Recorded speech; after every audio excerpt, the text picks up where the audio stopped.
Most Minecraft interiors don't feel bad because of the blocks you use, they feel bad because the space itself was never designed. In this video, I'm not going to show you 50 chair designs, secret furniture hacks, or how to fill every corner of a room. That's how interiors end up looking like storage units with candles.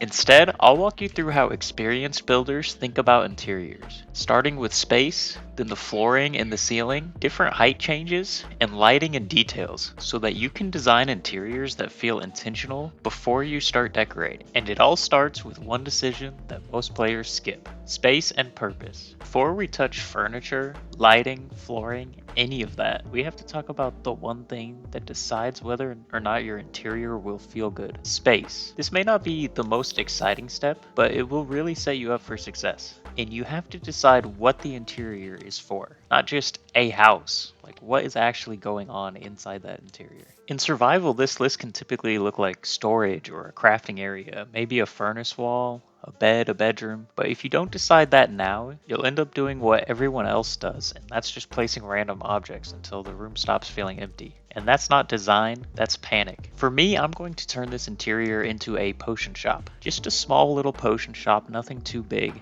And because I'm going small, I can make these walls too wide, and what that's going to do is stop us from seeing the ugly exterior wall, and we're going to be able to make our own wallpaper. If you feel like you need more space, don't panic and feel like you have to do two wide walls. You can still make good interiors even with one wide walls. Now that we have our wallpaper in, you can see a huge difference that it makes, just kind of giving the room life. And our next step is going to be laying out the inside now that we have our space figured out. You can see that I've now created a very basic layout. One important thing to keep in mind while doing this is that you need to leave walk room.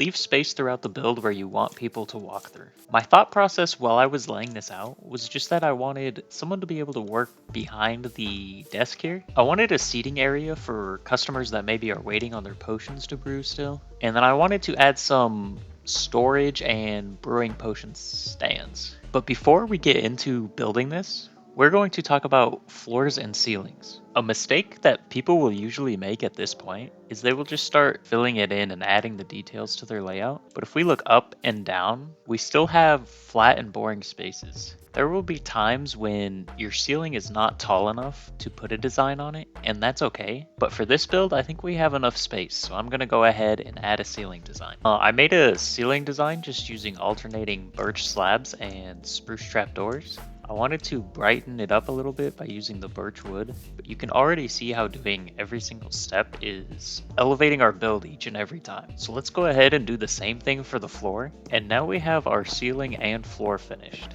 I just used a simple back and forth pattern with the dark oak strip log. And the reason I went darker is to create some contrast and to draw your eyes upwards into the shop rather than looking down. One of the fastest ways to add depth to an interior is by changing the floor height by a block or two. When we go down, it feels kind of grounded. And if we lift something up on a block, we can make it feel more important. But by just lowering this room a couple blocks, it gives it a whole different vibe. Let's talk about lighting, and I want to talk about two different styles. You can typically stick with warm colors, and this can give kind of a cozier vibe, or we can go with cooler colors, and this can give kind of a more moody type of feel. For a potion shop, I feel like it should be a little more moody, so I'm gonna try to stick with cool colors for my lighting. First, we need to make sure that mobs aren't going to spawn.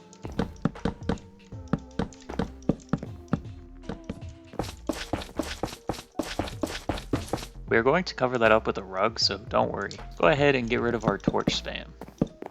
I think a light illuminating the desk is a good idea. I also want a light lighting up the seating area for anyone that's sitting here. And then I want to use some lighter candle lighting over here for the brewing stands. This is looking pretty good, but our entrance is still kind of dark. So I'm going to do this, and we'll also cover those up later. Now that we have our general lighting down, we're ready to go ahead and start getting the furniture and details in here. Alright guys, we finally made it to the last stage, which is the detailing. Here we have our finished interior.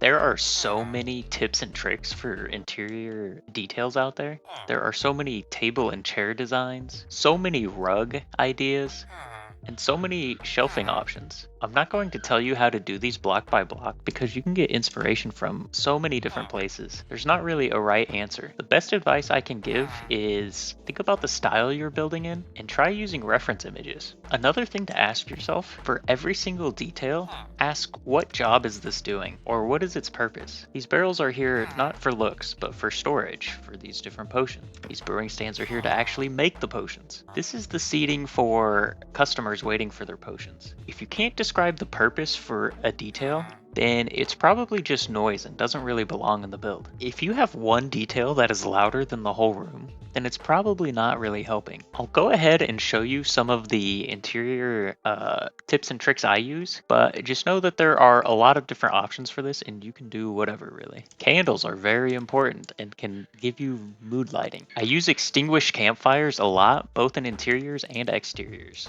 as they can look like logs. You can see the shelving design really looks nice and allows you to put a bunch of functional blocks on it. Here's a trash can.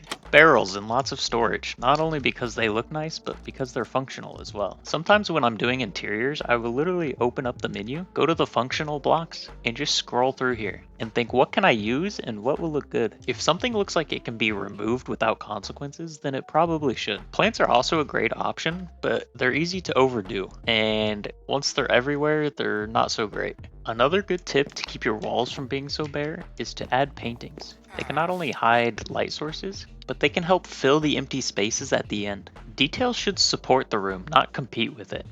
If every space is super detailed, then none of them will be. Empty space is not wasted space. If you're unsure if you've over detailed, try removing one thing and seeing if the room feels better. As you can see, if you design the space first, everything else becomes easier. And that's how you build interiors that feel intentional and not just full. If you take one thing from this video, let it be this. Good interiors aren't about filling space, they're about making clear decisions. When the space works, details become optional, not necessary. And that's when interiors start to feel intentional. If you enjoy building this way, thinking first and placing blocks second, you'll probably like the rest of the channel. So go ahead and hit that subscribe button, and I will see you guys in the next one.